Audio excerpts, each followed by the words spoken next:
Hello বন্ধুরা, কেমন আছো? আশা করি ভালো আছো। আমরাও ভালো আছি। বিকেলবেলায় আমি একটু উঠোনে ঘুরছিলাম। দেখো, দুটো বাচ্চা এসেছিলো, বাবুর সঙ্গে খেলছিল, দিয়ে ওকে নিয়ে আবার চলে গেল। খেলছিল কিন্তু আবার নিয়ে গেল, বললো একটু রাস্তা থেকে ঘুরে নিয়ে আসি। আমি বললাম যা, ওরও সারাদিন বেরোনো হয় না বাড়ি থেকে, তাই নিয়ে গেল।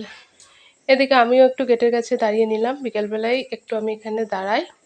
দেখো, আমাদের গ্রামের রাস্তা, আগে রাস্তা ছিল, আবার সেই রাস্তা ভেঙে পাইপলাইন হয়েছে, নতুন করে রাস্তা হচ্ছে। এখনও পিচ দেওয়া হয়নি, শুধু ছোট পাথরগুলোই দিয়েছে।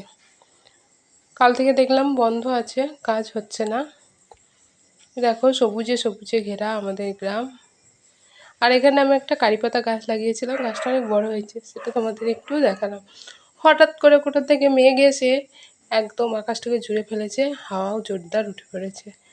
ছেলে এখনও বাড়ি আসেনি। আমি তাই ভাবছি বাকি যে কাজগুলো আছে সব সেরে নিই। ও আস্তে আস্তে খুব মেঘ করে গেছে, চলে আসবে। তাই আমি যে বাসনগুলো আছে তুলে নেব। এ দেখো, বলতে বলতে চলেও এসেছে।